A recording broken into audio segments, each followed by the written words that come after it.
Hello everyone, welcome back to Pommyinoz. Hope we're all doing absolutely splendidly today. If you are new around here, please drop a like, please drop a subscribe. It really helps the channel out. We're absolutely KOing subs. It's road to 3K, so I can't thank you enough. You can go a step further and become a member of the channel. The link is in the description. You will have to click that if you're in iOS. So if you could do that for me, that is brilliant. There is no obligation, but we do things like sponsor Domaku, just recently sponsored Shan Gore, one of the fans of the channel, and also one of my colleagues in Blue Abroad for her wonderful work. She's the captain of the Preston Bullants female side, so that helps do that, and it's just a nice community. If you're returning Pommyinozer, oi, how we doing? And Carlton got the dub against GWS, and I'm not surprised, and it is an honour to say that this segment is brought to you by the quackingcauldron.com.au. That is my beautiful Mrs. Pom's business. Crystals, witch stuff. I've got this here that helps me stay grounded. I'm a firm believer in it. And also, this bad boy here. Carlton haven't lost a game while that's been on my desk, just so you know. So, voodoo works. And it was a great game, wasn't it? It was one of the most, in my opinion, one of the most professional performances I've seen from a Carlton side in a long, long time. And let's go through that game. I thought we started off really good, and I really enjoyed the fact that we were penetrating inside 50, deep, bringing it to ground and letting our mosquito fleet do the work.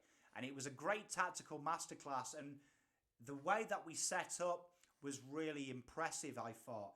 They did come back into it a little bit, and in the second, it was a bit like last week's second as well. I didn't think we were troubled. I thought we controlled it, and I really do think VOSS has made them go hard for 2 quarters, ironing it out. And this second quarter now is becoming a control quarter. Melbourne, Richmond, Hawks, they all did it. Had a quarter where they kind of stymie it. And then the third we really went. And it was interesting. There was a lot of changes in the third. Chera spent more time on the wing. Walsh went down to halfback for part of the time and then went back on the ball. TDK spent more forward time. That allowed Curnow to free up. And I thought the biggest change was Carlton went from more of a zonal forward press to lines, and they covered the lines in D50, in the opposition's D50, which really hemmed them in. And usually we play a heavy rolling zone, which covers 2/3 of the ground, leaving a wing open. What that does is usually make you go to the fat side, gives you a chance. It basically forced them to kick long. And we know that GWS's weakness, they're a poor marking side, but they're also a side that prefers to handball and run, and it took that away. Masterclass from VOSSYS, and it's no surprise it did. And this is the 5th week I've seen VOSS make a massive structural change, which really impacts the opposition's strength and plays into our weaknesses. There was something that I really want to talk about in what I've noticed the last 3 weeks. Carlton are averaging a 1.2 kick to handball ratio around stoppages and around centre clearances. And this is a huge leap from 1.8. And we're really now looking to hit that ball with a running carry. You're starting to see that width game, the spread developing at Carlton. And that wins you football matches. We're going to cover some stats in a minute, but just know 20% of scores increase now in our ability to turn the ball over. That is huge. And VOSS has really built a blueprint that is hard ball. Now, why do we play hard from the contest? King doesn't want to tell you this. McClure doesn't want to tell you this. All the pundits don't want to tell you this. They want to slag it off, but it's obvious. Modern day football is stopping sources, and that is the same as all sports. Round ball, rugby, take away the source, you don't have to worry about the player. Carlton controlling it around stoppages and centre clearances is where most top sides have a minimum of 40% scored. If you control that, you've only got to find 11% of scores in that game from elsewhere. Let that sink in. If you're scoring 40% of the time from stoppages, let's just say, you can take that, you've only got to get 11% from elsewhere. Right? So when people talk about how do you stop this player, how do you stop that player, fuck that, stop the source. And what VOSS has done brilliantly has implemented that source stoppage. And it is a real impressive thing. And I can't implore us all to give him some kudos. So for me, the takeouts of this game is they've got a will to win now and a fear of losing because they know how to win and they know how to lose. But now they're scared of going back to it because it's a high. The faith in each other and the system they're running with the ball is so impressive. The fact that there's always overlap run. And 3, the maturity. The maturity in senior leaders, but now it's rubbing off on other players. Bam Bam's becoming integral. Some of the marks he takes in dying situations. The fact that now suddenly Walsh wasn't cited in the third quarter by a GWS player. They gave up on him. Because how else do you stop Hewitt? And how else do you stop Chera? How do you stop these players? The fact that there's got so many avenues to go is huge. And the development of Motlop and Durden working them flanks, showing you that you don't need Martin. Martin working up and down the flank is an archaic AFL tactic. Nowadays, it's done by young, hungry players. Dan Butler is a great case in point when St Kilda are flying. He's smaller than the average bear. He does it. Really exciting facets. And what is really exciting for VOSSYS, don't know if he would have planned it this way. He's been forced to get the next layer early because of injuries. And it's really impressive. So credit to the team, credit to the boys, but more importantly, credit to the fans. We've stuck through this through shit. You guys and girls probably a lot longer than me, and we're reaping the rewards. So you know what? Embrace it. And now, without any further ado, let's get to my favourite part of Monday's review, because we hear enough about me talking, and I get to hear from you guys and girls. My favourite part. So let's go and check it out. Right then, so let's get straight into this bad boy. We've got Jimmy Faz, me old mate. How you doing, my friend? What was Carroll's position today? It was really hard to pick up where he was playing and where he will play in the future. One change for me, Young in for Williams. Well, I don't think anyone would disagree with that, but let's have a look at Carroll's game. So this was it. You actually found he oscillated more on the right forward flank, going a bit deeper, overlapping with Durden and Motlop when he was on opposite sides. 11 touches for the boy, 2 marks, no goals, no tackles.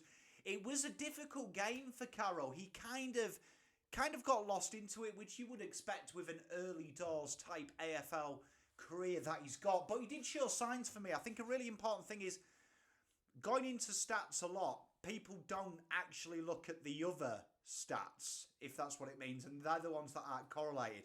So what I mean by that is his work rate on and off the ball was absolutely tremendous. There was a few times he was in there.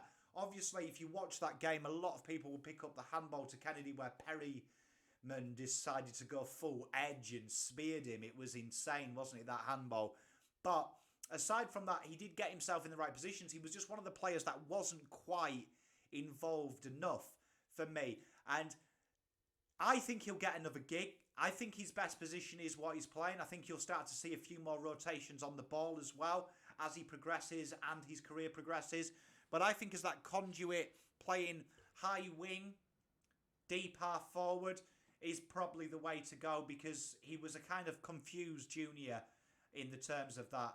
It was very, very outsidey, but he played inside, and insidey when he played outside. So he's finding his role, but for me, there's enough there to be working with. It wasn't his best game, but I did love his intent off the ball. He made himself available, and he runs really hard. So Nick asks, only change this week would be Williams out for Young. Young might pinch it in the ruck, give Sauce time up forward. I agree. Grit, VOSSYS style. The best win of the year, in my opinion. Spot on, couldn't agree more. Cannot wait for next week. We need to pack Marvel. What are the changes? Does Stocker come back for Williams? Carroll get another game? And does Dow replace him? Okay, there's going to be a lot of questions about Dow. We'll cover that a bit more, but thank you very much for your question, Conda. I agree with you. Best win of the year by far. Backs against the wall, and this was a real structured performance and maturity, so spot on. Changes for this week. I do think Young will come in, obviously. I think that frees it up. I could see them going Young for Williams. I may be inclined to think that this week coming, with Young coming in, Kent probably gets another week because of his ability to swing both ways. So I think the only other change potentially, I think based on how Cottrell was played and how Motlop, Durden overlap for the wings, he may look at taking Owens out. I'm not saying Owens was bad, and I've really enjoyed his tackling intent, but this kind of showed Owens in his limited capabilities, and I've been a big advocate of Owens. I really do like him. But he may look at bringing Cottrell in, or he may go Cottrell for Noons. I really enjoyed Noons' game. You know, I've been a big advocate. However, I did see Carroll, Cottrell, and Durden all do that Durden role as well, dropping back to help the midfield. So it'd be an interesting way to go. I think when you look at Sydney, I would probably be inclined to just do the young for Williams for this week, which then allows me to have a more rotation and then do what we did in the third, where we had one of the taller guys be deployed further forward, which would allow TDK to do that, which I think helps Curnow out a lot. There was no surprise that when TDK and Cripps really increased their forward time, Curnow came alive a bit because he was only on 2 defenders as opposed to 3. So, good question. That's what I think. We'll come on to Dow a bit later, though. Get Bold Cottrell on the play to Seville as an impact sub. Tell you what, I wouldn't mind him. But let's have a look a bit at Cottrell, because I've been a big advocate of this gentleman in the VFL. And what I've really enjoyed is the last 2 weeks is he's really shown that. Now, it's interesting that his heat map, the heat map I haven't put on there, but he did spend a lot of time in the back half of the ground the first quarter he played. He was a direct Zach Williams replacement and then went to his role, and everyone floated through there. So there was quite a few floatings there. Hewitt floated down the back. Durden even floated down the back at times. They really did mix that up, which shows the versatility and the next man up mentality of this side. I really enjoy Cottrell. I really enjoyed the game for the last 2 weeks because he's given some energy, he's given some zip, and he's given some intention to the game. And I agree with you, he's a bit of an impact sub, and I think just moving forward for Carlton, when they look at what Cottrell brings in, I think he could be maybe a smoky for playing in that role. And I'm looking at Nunes. You know, I'm a big fan of Nunes, and he's one of my favourites. His inside 50 count is brilliant. His versatility is brilliant. But as these players develop, as we saw last week with Motlop and co, it may be a time to bring someone specialist in who can play that role, because his work rate is impressive. His work rate is really impressive, particularly down that left-hand and right-hand channels. Good day to you, Phil. How you doing, mate? Cripps rookie and heart in the mouth stuff, Pom. Never rooked the Rolls Royce. It was a weird one, wasn't it? Because he's not very good at it either. I've got to say, it's kind of a surprise to me. He did okay, but you really saw him stifle. He's kind of just a body there, isn't he? And it did feel, forced. But, I'm with you, Phil. I'm not a big fan of it. I mean, needs must, mightn't they? But I think with Young back, this may be the last you've seen on it. He's no Jesus in the ruck, is he? Great question from Steve Reed, my Coventry friend. How you doing, my friend? Hey, Dan, until Harry comes back, what percentage of game time does Cripps spend in the forward line? Well, I think if you go back to his best game for me, for the club, was probably the Richmond game in the terms of his versatility. And that worked out about 68% in the midfield, and the rest, which is 32, in the forward half of the ground as just a resting forward. I think that's probably where you want to be with Cripper. I felt this week he played a lot more forward than usual. I think his impact was negated a little bit. I do think when he's a surprise and you're throwing him in points, when he's getting the domination around on the ball, that frees him up because it makes him instantly a danger when he goes into the defensive half for the opposition. Obviously, when someone's dominating the game, they've got 24 touches by three-quarter time, say. They've got 8 clearances. They're really being a bit of a nuisance. When he starts to rest there, you're going to pick him up a little bit when you're thinking, oh, okay, if we get him here, we can work him into our spaces. So for me, I think it's about that 70-30 just permanently for Cripps, kind of like the Nat 5 role. And I think that's what you're seeing with Cripper this year. We're now in a privileged position to be in that Nat 5 kind of territory where Nat 5 was really supreme when he started to do that. Cam Denster asking the questions that need focusing, and I love it. I know we have faced lesser opposition per se in the last few weeks, but I feel there's genuine growth within the season. And I'm most impressed about that. Generally a different side that we move the ball from the D50. Great comment this, because there was a big thing that Carlton were low, 11th for scores from turnover, and top teams do it, and all do rah. But let's have a look here. So Carlton from round 1-6, 41% of scores were scored from turnover. That was poor. Now it's 61%, and what you're seeing here is a real development, and it's no surprise to little old Pommyinoz, and I'll tell you for why. It's no surprise for me because top teams build from the back. Carlton were one of the hardest teams to score in the first 6 rounds from genuine inside 50s. It was rebound inside 50s that killed us. Your ability to keep kicking it in, and that was our inability to exit D50. Carlton's score launches from D50 have increased as well by about 15% in this time frame from round 6 to 9, which lesser opposition, they're dog shit. They don't get the ball inside 50 as much. Carlton harsh starting to show it. But what I want to say is top teams build from the back. So Carlton have always been defensively quite a strong side, even though it's them rebound defensive 50s. Voss has done the right thing. He's built from the back. He's made a real tough midfield.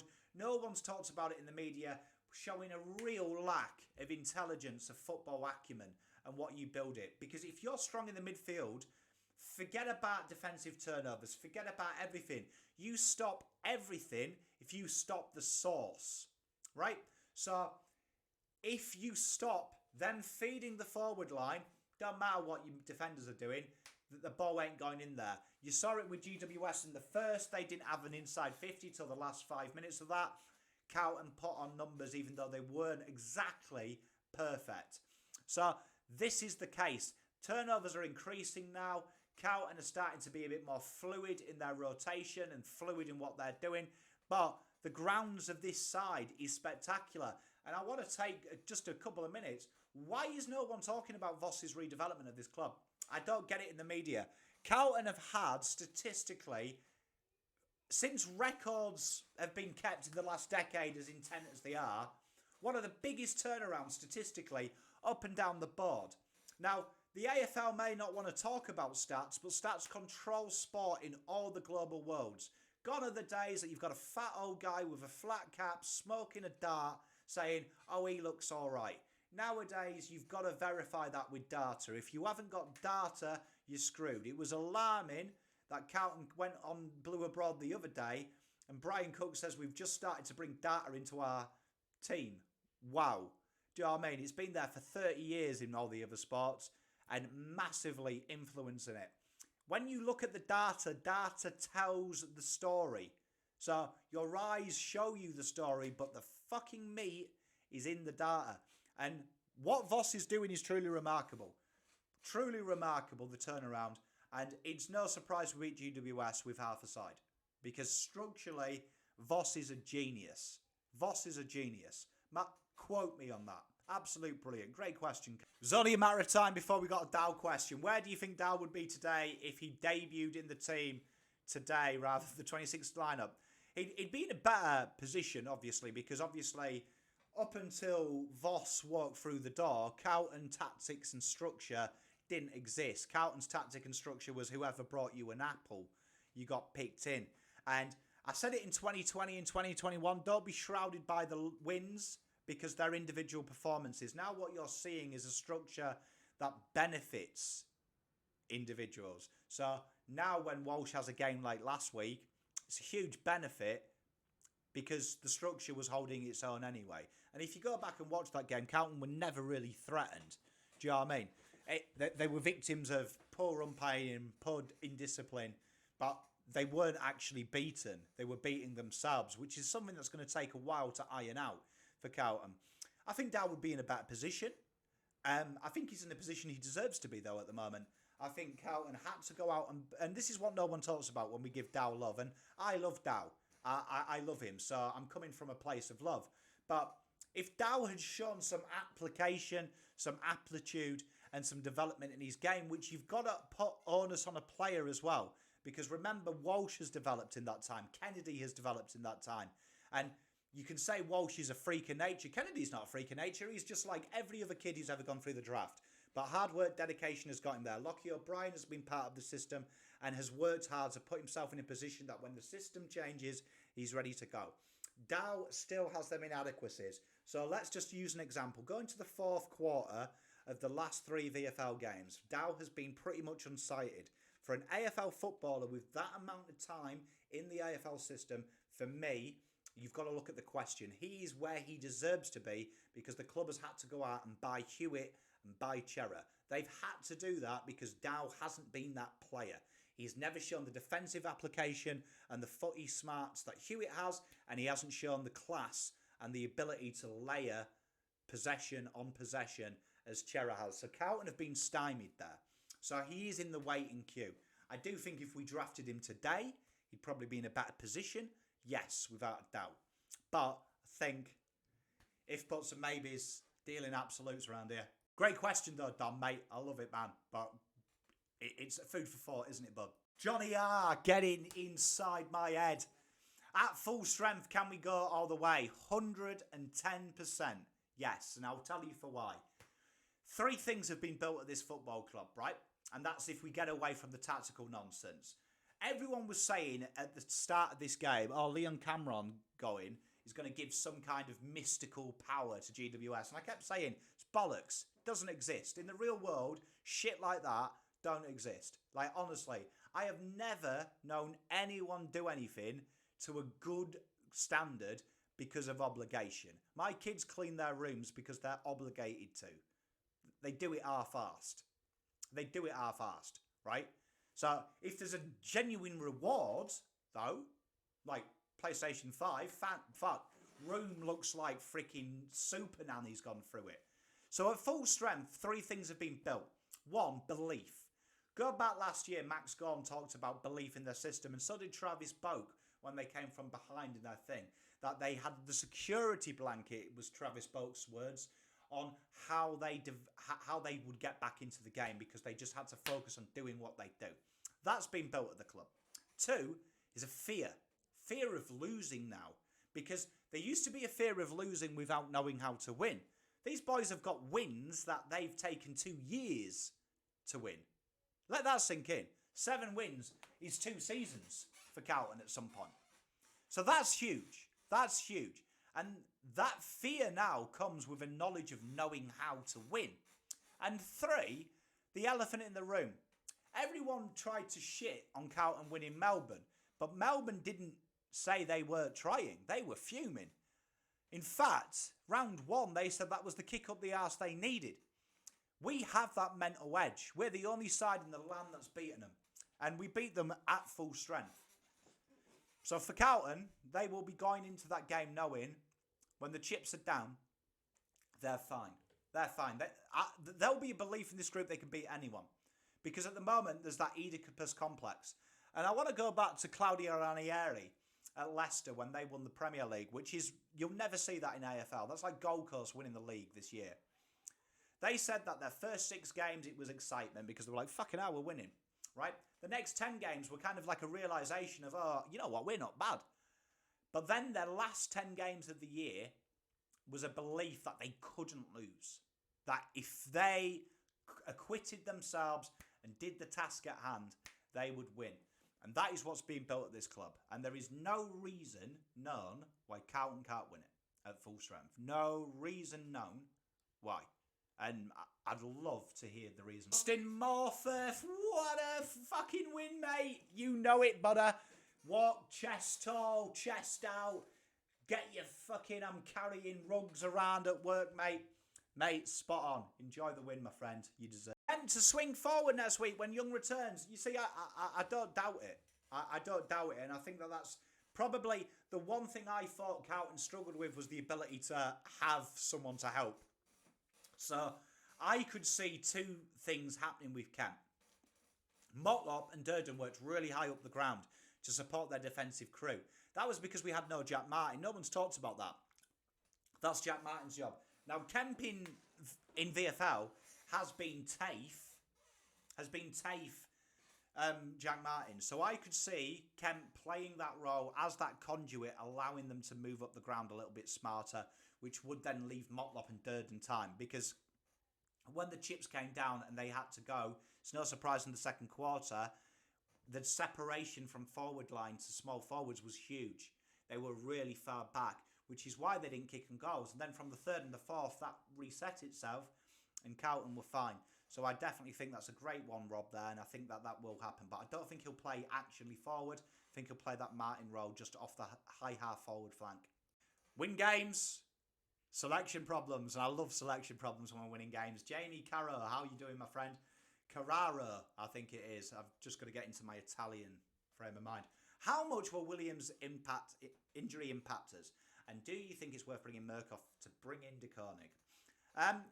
Honestly, and I'll stand by this, I love Murkoff. He's been the highlight for the VFL for me. His growth and development has been exceptional, and long may it continue.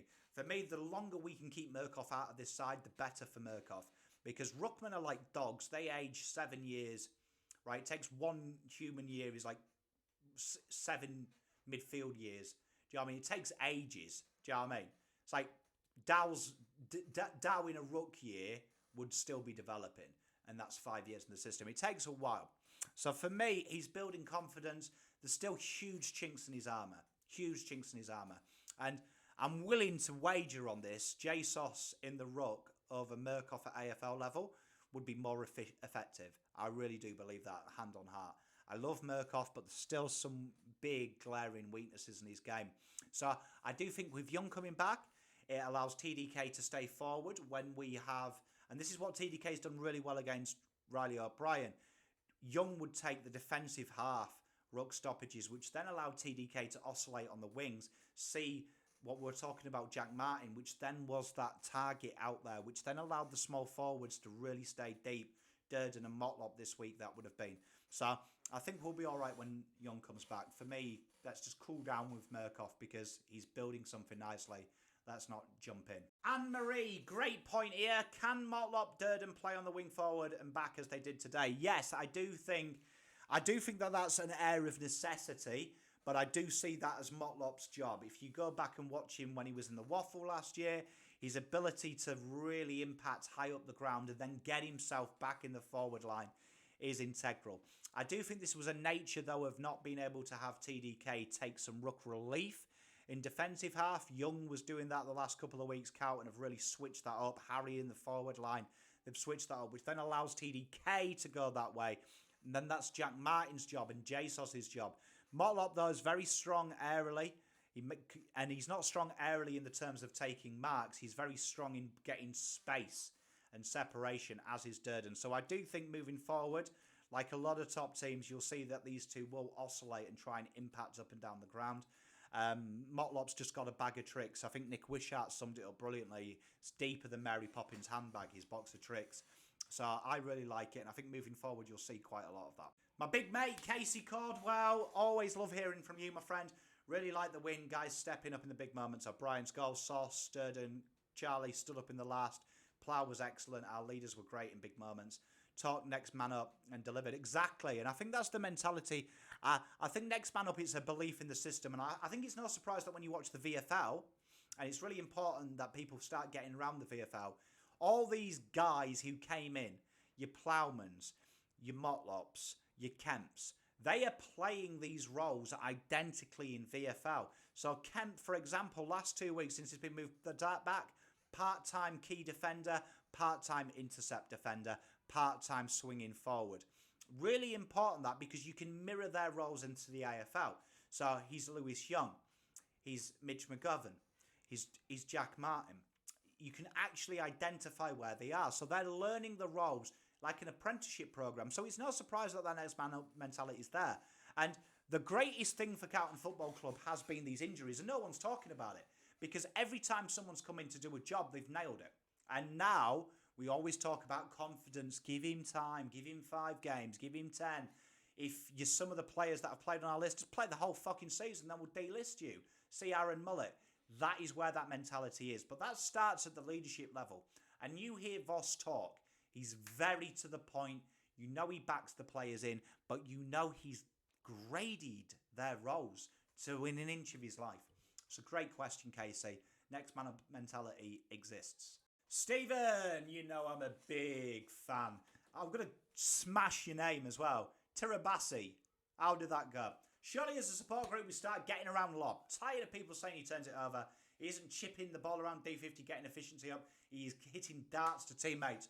Spot on. Now let's talk about when he got run down. I guarantee you now Voss didn't bollock him for that, because I reckon Voss wants these players to make mistakes doing the right thing. I think when they start fannying about and going backwards and dilly-dallying with the ball, that's where he tells them off. And check his press conferences, he kind of alludes to that. Now, let's have a look at O'Brien. Here, we've got the 2 recognised best wingmen in the comp, right? Now, Ed Langdon, look at his numbers. Uncontested possessions, very similar. Kicks to handball ratio. Now, this is an interesting thing about Ed Langdon, right? Over the other 2, right? Ed Langdon plays kind of like that Will Setterfield role we tried to get, where for that to work as a conduit for the transition, you've got to be good at the handball. You've got to be fast thinking. Ed Langdon gets a lot of handballs, 1-2s, looking to overlap. Now, who have we got on the list that could do that? Potentially Matt Cottrell. He does that for his club. But this week, Chera spent 30% on the wing. there it is. That is the closest we have to Ed Langdon, right? Someone that looks for them overlap runs. Be Carroll as well, players like that. It's going to be... Ed Langdon is a freak of football nature. Few players do it. But look at his kicking efficiency. Very good. 2.5 kick to handball ratio. Very good. That's what you expect from a winger. The metres gain needs to get a bit sharper. This will come, though, when look at his touches. He gets using more, and they're slowly escalating as the clubs start to work out what it is. Healthy metres possession, score involvements is up there. Marks, he really makes himself available. And the I-50s, I'd like to see him get it in more. I really would. And they have increased in the last 2 weeks as well, I might add. But O'Brien proper stacks up. Proper stacks up. People are raving about James Jordan. Lockie O'Brien's miles better than him. Lockie O'Brien is a very, very strong footballer and does need to start getting the respect for what he does because he nails every factor of wing work, without a doubt. Who comes in for Owens? Poor Owens. He missed them 2 goals and I knew he'd get there. It may be something that Voss thinks about because between them all, they did compensate the inside 50 defence this week without Owens in his usual blinding self. You've got to remember, though, that I always go to Dimmer with this with Matt Owens. And Dimmer was adamant that small forwards don't kick goals. Priority number 1 is to create rebound inside 50s, in-out mentality. And Owens does that. I do think moving forward, though, that Owens is probably in danger. I do prefer the Motlop approach. So maybe if I was VOSSYS, I might look at next week.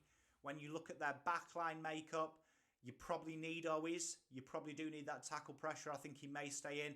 Be an interesting one to see what he does. But I do think Owens has probably got enough credit in the bank to play another couple more games because I do think he's a goal away from breaking the game. I think if he had them 2 goals, I think he would have really broke out. What role player had the most significant impact today just by playing their role? I think 3 stand out for me off the top of my head. Kemp is one. I think he just really did his role. He got a bit beaten at the start, really built his way into it and looked really strong towards the end. Gave me Lewis Young vibes. Do you know what I mean? That kind of like how his season went was questioned by Carlton fans. And then suddenly when he's out, it's a catastrophic disaster. He really built into that. And I thought he played his role really well and was really strong. I really enjoyed Nunes. I think he plays that role all the well, really well. I think he just does the right thing at the right time. He's not sprinkles, but he's just that real spongy cake. That's really nice, and I really did enjoy his. And he's a role player. And then I think Hewitt and Kennedy, I'd class them as roles because they've got defined roles. Thought they were sensational this week. And there's a few, actually. I mean, JSOS as well, but them 3 do stand out. Do you know what I mean, to me? JSOS was spectacular, but there's a lot of players that are just really doing their part. And I think that's a really important factor for Carlton. It's not your A graders getting better, it's your B and C graders. And I think a lot of them have improved. So, Lockegg, g'day to you, mate. Do we run with 3 genuine smalls? Pressure was brilliant today. Honey's return looming. Great question. I love the Mosquito Philippe too, mate. Do we continue with the small brigade against the Swans, or do we put Kemp in the forward line? Love Durden's first half, so quick and crafty, says JFDI. And Peter Vlahos asking the questions that matter. I really like the small forwards. I think, for me, moving forward, I do think that you will see the same thing next week, and I think you'll see Young come in for Williams. I think there's enough there with the rotations. You may see one other change. Whether that is an Owens comes out maybe for a Boyd, or maybe to compensate just the small down. I'm not too sure. You may see Cottrell come in just because he did play down the back as well, which gives you that just energy. I think the back's settled though, and I don't mind it. I think when you've got Heaney, Hayward and players like that float forward as well, you probably don't mind being a little bit taller. I think that'll be an interesting one because Plowman did play really well and he would be a guy that stands out. I do think that this forward line is needed against the Swans because their ability to transition is dangerous. So I'd be surprised if Owens goes out, but I wouldn't be surprised as well because it's now getting hard because players are coming back injured. So Kemp, I do think Carlton will need to free him up. So I think Young could even be Young for Kemp, straight swap. And I'll tell you for why, because then TDK will be freed up in them ruck minutes. But yeah, spot on. The Mosquito fleet looked really good, didn't it? Obviously, the conditions help them. I do think, though, just imagine Motlop Durden and Josh Honey and Owens running around Mackay and Kerner. It's a piss take. Because then you've got JSOS and Cripps just floating as the extra. Lindsay Wayne, Carlton definitely played a ground game where the ball was kicked up high to the contest and brought to ground. Loads more scoring opportunities. Spot on. What do you think in comparison to other teams? Also, structure over skill is something you brought up. Can you explain that in more detail?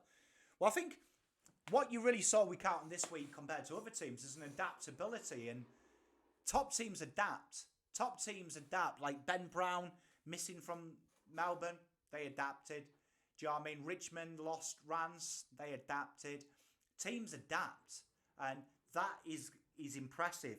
What really impressed me this week was we actually saw what you've seen all year, but because Harry and Colonel steal the limelight, is how effective our smalls are. Carlton, one of the top teams ranked inside defensive in forward 50 tackles. Carlton, one of the top sides in forward 50 turnovers forced. Carlton are a very strong defensive side. So that mosquito fleet in that ground game has existed. It's just kind of masked because Kerno and Mackay are kicking so many goals. And this week, they couldn't because one wasn't there and one was getting triple teamed. So we stack up. Forward-wise, we stack up. It's something I've been saying a lot, though, and structure over skill to get to that question. Carlton in the earlier rounds did fanny about with the ball way too much outside 50. And sometimes you've just got to get it in. And if you look at Melbourne, that's what they're very good at. They get the ball in, they bring it to ground, they create a stoppage, they play to their strengths. Carlton are one of the best stoppage sides in the comp. So it's always a surprise to me that we don't do it.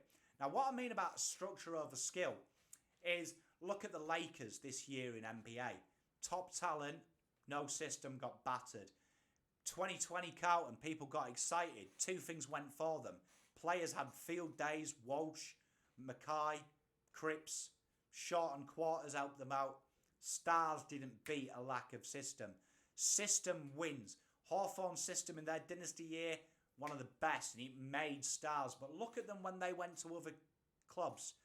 Not quite at the level you would expect. Albeit they were old, the system helped. Look at Dan Butler at Richmond. Never looked the same as he did at St Kilda, does he? Of Richmond, he looked terrifying. Jacob Townsend looked terrifying. Never quite did it. System will always trump skill because system gets you in the right place. System tells you what to do. You could be the most cleverest person in the world with your hands, but I guarantee you that if you get someone who reads the instructions, they can build an IKEA furniture quicker with a structure than someone just being thrown the materials and they've got to work it out. So that's what I mean. Structure is preparation. If you fail to prepare, you're prepared to fail. It's always going to make your stars look better, but it's going to make your average players look better because of a defined role. So for me, structure gets you in the positions to defend. It's tactical, and that is important. And that is in sport. Tactics win more games than individual brilliance, and that is an important thing to remember. And that's what Carlton have now. They have structure in place. You watch them defending on transition. It's a really common thing. But go back and watch it. They leave the wings open. They start to flood the corridor, giving them time for two things. One, they've got to go to the fat side of the ground. It buys you more time to get back into D50 and defend it. But number two, also it's a tougher kick because if you want to go into the corridor, that's where Carlton forced the turnover. And that is why that 20% increase in the last 3 rounds, the majority of that comes from that corridor defence. So, great question, Lindsay. I hope that answers it, mate. Chris White, that kind of win we need. Short break to the Swans, big test. Lewis Young recovering from COVID. He is indeed. And Anthony, what do we need to do to pull the Swans' feathers? More of the same, really. I mean, one of the wonderful things about this game plan, just as a native observation, is it matches up with any side in the AFL. So that's a huge dub for Carlton. Huge dub. So that means that we're always in games. And when you control the centre, you're controlling source. So you've got to remember that. Stoppages and that's sources. So Carlton, really, 66% of the sources for scores, Carlton now control because of their ability. And we'll match it. So I think more of the same. I think we do need to bring Lewis Young in because I think he helps just defensively, but I think it also helps us in the forward line. You saw in the second half that us having extra tolls in there allowed Kerno more freedom to roam because it gave options for the defence to start to pick up. And I do think that Carlton just got to stick to the model. And I think this is a real good test for them for 6 weeks because I think this may encourage Harry and Kerno to bring the ball to their ground a bit more, which is really important moving forward. So, big game next week. It's a tough game because Sydney are a good side, but there's nothing that says that we can't win. Where are the Teague supporters? Asks Sportstar. I wonder if I've done that right. Voss has put a plan in place in 3 months, something Teague couldn't do. It's very interesting when we talk about Teague, is that he said he spent the whole season in 2020 and 2021 working on defensive 50 tackles. Carlton were bottom 2. Carlton now are top 3. There it is. There's no comparison. Teague to Voss, it's an unfair comparison because it's like comparing my levels of golf with my kids who have never played. Like, yes, I'm going to batter them. I'm another league. I mean, and Voss is in another league to Teague. Another league to Teague. Tell you what, yeah, Teague was dreaming being a head coach. A lot of questions here. Would think Williamson or Boyd takes that spot. Dow takes Motlop's spot. I think that would fit the spot perfectly. A couple of weeks after, 5 or 6 players should be back, worth a spot on that team. I think we've got a very privileged that we've got our best players to come back as well. Connors is there as well, who's always forgotten about. A lot of players to come back. As for Dow, I really just can't see, and I love you, Bearmonger, and I often agree with you, I just can't see why he'd come into this side. I really don't. I do think Young will come in for Williams. I really do. And I think that gives them the option to float another toll. I think that does, because I think that they've got them options down back. Hewitt pinch hit as well at half-back flank. You saw Shearer walk back there as well a little bit. Carlton really did mix that up. Sam Walsh even as well played a defensive wing role. So really forced the rotation. So I don't think Voss will be too concerned. Boyd would probably be the most logical choice there. I think Williamson's still got a bit of work to do, and he's been really deployed more as a winger primary and a half-back flanker second. Who played Williams' role when he went off? That was Cottrell, played it as soon as he came on. Shearer, Walsh.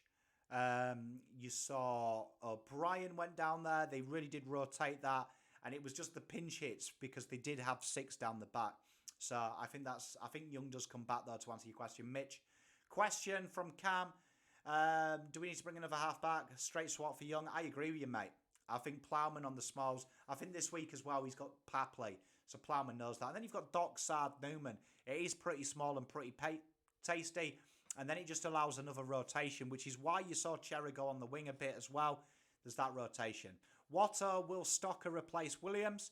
Great win for the Balls. 7-2, baby. The lid is officially off. He shouldn't have been here anyway at this stage, but please get rid of the fucking lid. Stocker, I think he's a couple of weeks away. I'd like to see him get a bit of fitness in the VFL. But I do think he's a natural replacement. And I'm going to say he's a replacement for Newman. I do think that someone else will come in. And Saras Boy, I think Young will be a straight swap this week. I think Carlton will go that way. Just giving him a bit more rotation in that forward half of the ground. So that's the show, everyone. Thank you very much for tuning in and watching.